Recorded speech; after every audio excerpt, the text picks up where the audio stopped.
नमस्कार मित्रों, मैं कविंद्र शर्मा एक बार फिर से आज की एक नई और आकर्षक न्यूज़ लेकर आया हूँ। अभी मीडिया में जो समाचार वायरल हो रहा है वह समाचार ये है कि मुख्यमंत्री श्री भजनलाल शर्मा जी की अध्यक्षता में एक मीटिंग का आयोजन हुआ था और उस मीटिंग में बहुत सारे बिंदुओं पर, बहुत सारे पॉइंट्स पर चर्चा हुई, जिसमें से कुछ पॉइंट्स कार्मिकों से सीधा सीधा संबंध रखते हैं और वह पॉइंट था खेमराज कमेटी की रिपोर्ट के बारे में बताना। दोस्तों, जैसा कि हम सभी जानते हैं कि पूर्व में श्रीमती वसुंधरा राजे सरकार के द्वारा सावंत कमेटी बैठाई गई थी, लेकिन उसका कुछ नहीं हुआ। रिपोर्ट्स क्या आई थीं, रिपोर्ट्स में आखिर क्या कहा गया था, उनका किसी भी प्रकार से पालना नहीं हो पाई थी। उसके बाद सरकार बदली, तो जो सरकार पूर्ववर्ती थी उस सरकार के द्वारा एक आईएएस हैं, उन आईएएस का नाम है श्री खेमराज चौधरी जी। खेमराज चौधरी जी रिटायर्ड आईएएस हैं। कार्मिकों के बारे में उन्हें बहुत अच्छी जानकारी है। कार्मिक से रिलेटेड, डीओपी से रिलेटेड, नियम और कानून से रिलेटेड उनकी जो जानकारी है, उस जानकारी का फ़ायदा लेने के लिए सरकार ने उनकी अध्यक्षता में एक कमेटी बैठाई और उस कमेटी का नाम था खेमराज कमेटी। खेमराज कमेटी के द्वारा भी जो कमेटी में जिन पॉइंट्स पर चर्चा हुई, जो रिपोर्ट्स आई, उस रिपोर्ट्स को पहले अंतरिम रूप से और उसके बाद अंतिम रूप से पूर्ववर्ती सरकार को रिपोर्ट सबमिट करा दी थी। लेकिन रिपोर्ट सबमिट होने के बाद में किसी भी प्रकार से उसका ही पालना नहीं हो पाई थी। लेकिन जो नई सरकार बनी है, उस सरकार में मुख्यमंत्री श्री भजनलाल शर्मा जी ने 1 सितंबर 2024 से इन रिपोर्ट्स को लागू करने के बारे में पूर्व में घोषणा की थी और आज इसका अनुमोदन आज की बैठक में कर दिया है। तो ये जो खेमराज कमेटी है, इस खेमराज कमेटी में आखिर क्या चीज़ें हैं, कौन सी वो बातें हैं, इसके बारे में हम में से किसी भी व्यक्ति को पूर्ण जानकारी नहीं है।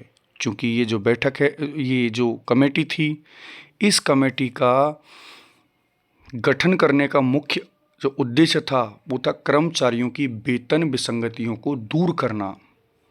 तो आज का जो ये वीडियो है, इस वीडियो में बहुत सारे कर्मचारियों के मन में कौतूहल है, एक मन में एक जिज्ञासा है कि आखिर इस रिपोर्ट में क्या हो सकता है, कौन कौन सी वो मांगे हैं जो मांगे पूरी हो सकती हैं। तो एक एक करके हम उन मांगों को देखेंगे। हो सकता है ये मांगे हों, हो सकता है इनमें से ये मांगे नहीं हों, लेकिन फिर भी एक बार अपन देखते हैं और समझते हैं कि आखिर कार्मिकों की वो कौन कौन सी मांगे हैं, जो मांगें अभी तक कर्मचारियों के द्वारा उनकी डिमांड की जा रही है। उनमें से कुछ की पूर्ति भी की जा चुकी है और कुछ ऐसी हैं जिन्हें अभी पूरा नहीं किया जा सका है। तो एक एक करके हम देखते हैं। देखिए, सबसे पहली मांग जो सबसे बड़ी मांग है वो है चयनित वेतनमान, ACP, जिसको हम इंग्लिश में एश्योर्ड कैरियर प्रोग्रेशन कहते हैं। इस ACP का जो परिलाभ का जो लाभ है वो 9 साल, 18 साल और 27 साल वर्तमान में दिया जा रहा है। इन 9 वर्ष पूर्ण होने पर हमें चयनित वेतनमान दे दिया जाता है। लेकिन कार्मिकों की डिमांड है कि 9, 18, 27 3 बार के स्थान पर हमें 4 बार ये लाभ दिया जाए।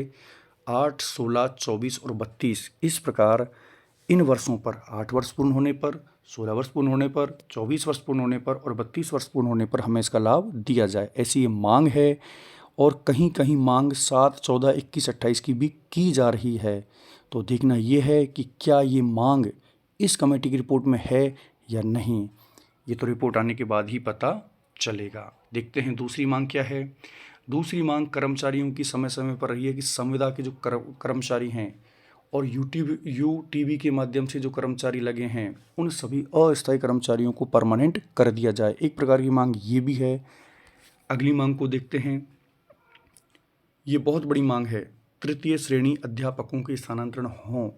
तो क्या इस कमेटी में ऐसा कुछ हो सकता है? हालांकि इसकी संभावना बहुत कम है, फिर भी एक ये मांग है कि 3rd ग्रेड टीचर्स के जो ट्रांसफ़र हैं वो होने चाहिए और बिल्कुल होने चाहिए। इसकी मैं भी कहता हूँ, क्योंकि हमारे थर्ड ग्रेड का कार्मिकों के साथ में ये बहुत बड़ा एक तरह से कह सकते हैं कि उनके साथ ज़्यादती हो जाती है कि कोई डार्क जोन में है, कोई टीएसपी एरिया में है और लंबे समय तक उनका स्थानांतरण नहीं हो पाता।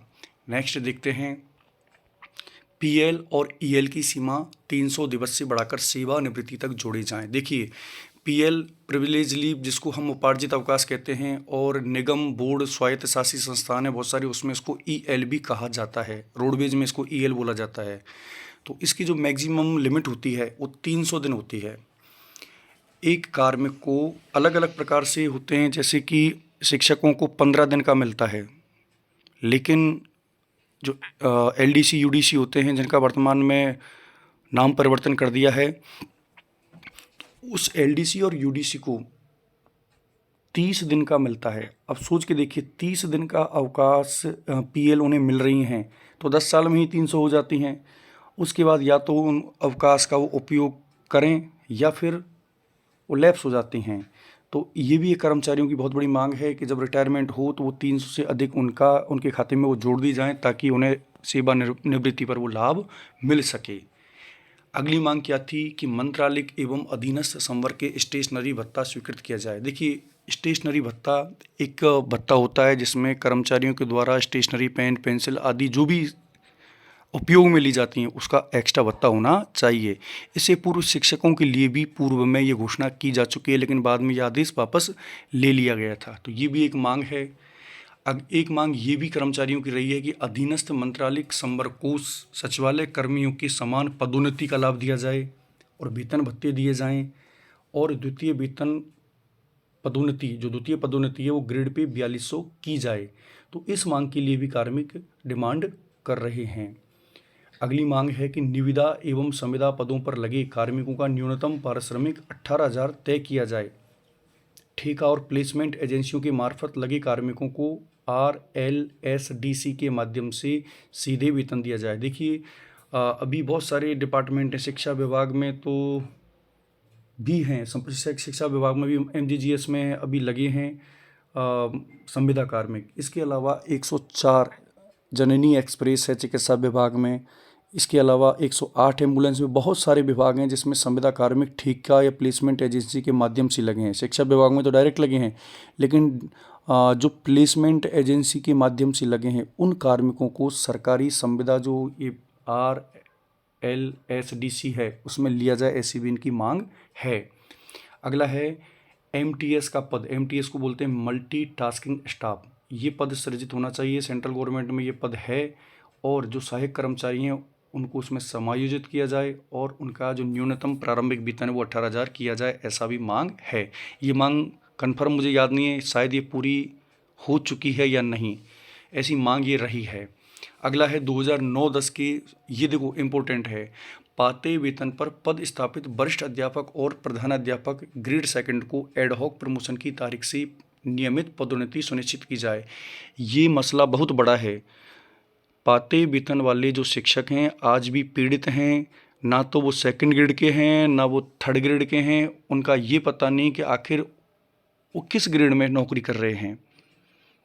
पाते वेतन से उनको प्रधानाध्यापक बना दिया गया, वरिष्ठ अध्यापक बना दिया गया, लेकिन जब उनकी ACP लगी तो ACP लगते समय कई बार जब उनकी ACP ऑनलाइन स्टाफ कॉर्नर से की गई तो वहाँ जो आक्षेप लगाकर वापस भेजा गया, तो पुनः उनको L2 में भी मान लिया गया। तो आज वो L2 हैं मूल पद, और वैसे पाते वेतन पर लग रहे हैं, जबकि उनके साथ वाले लोग लेक्चरर भी हो चुके हैं, प्रिंसिपल भी बन चुके हैं। तो ये एक मांग रही है। अगला है राजस्थान परिवहन निगम, जिसको हम राजस्थान रोडवेज कहते हैं। एक निगम है, कॉरपोरेशन है, और इनकी कर्मचारियों की मांग है कि हमें सरकारी दर्जा दिया जाए, हमें निगम को राज्य सरकार में शामिल कर लिया जाए। अगला है वेतन विसंगतियों जैसे ग्रेड पे 2400-2800 के लिए पे लेवल समाप्त कर केंद्र के अनुरूप। ये भी एक बहुत बड़ी मांग है। केंद्र के समान इस 2400-2800 को ख़त्म किया जाए और उसे कर दिया जाए। अगली मांग है कर्मचारियों और पेंशनरों का जनवरी 2020 से जून 2021 तक का बकाया महंगाई भत्ता। कोरोना के समय में ये एक तरह से उस पर रोक लगाई थी। उस डीए महंगाई भत्ते की मांग कर्मचारियों के द्वारा की जा रही है। इसके अलावा स्पष्ट और पारदर्शी स्थानांतरण नीति, ये सभी चाहते हैं ऐसा ट्रांसफ़र हो जिसमें बिना किसी डिजायर के, बिना किसी जुगाड़ के किसी व्यक्ति का ट्रांसफ़र हो जाना चाहिए। एक बिल्कुल पारदर्शी ऑनलाइन आवेदन होने चाहिए और व्यक्ति के एक मेरिट के आधार पर जो भी नीति में नियम हो उन नियमों के आधार पर ट्रांसफ़र हो, ऐसी मांग कर्मचारियों के द्वारा की जा रही है। अगला है शिक्षकों को केंद्र की समान वेतनमान। देखिए ये मांग भी एक बहुत बड़ी मांग है। हमारे यहाँ पर 3 ग्रेड पे होती हैं। सेकंड ग्रेड वाले थर्ड ग्रेड टीचर्स को 3600 ग्रेड पे माना जाता है, सेकंड ग्रेड को 4200 और लेक्चरर को 4800। लेकिन सेंट्रल गवर्नमेंट में ये 3600 नहीं होती, वहाँ 4200, 4600 और 4800 3 ही ग्रेड पे होती हैं, जिसकी मांग कर्मचारियों के द्वारा काफ़ी लंबे समय से की जा रही है कि थर्ड ग्रेड को आप 4200 में करो, सेकंड ग्रेड को आप 4600 में करो। तो देखते हैं इस मांग को भी कि ये इसमें शामिल है या नहीं।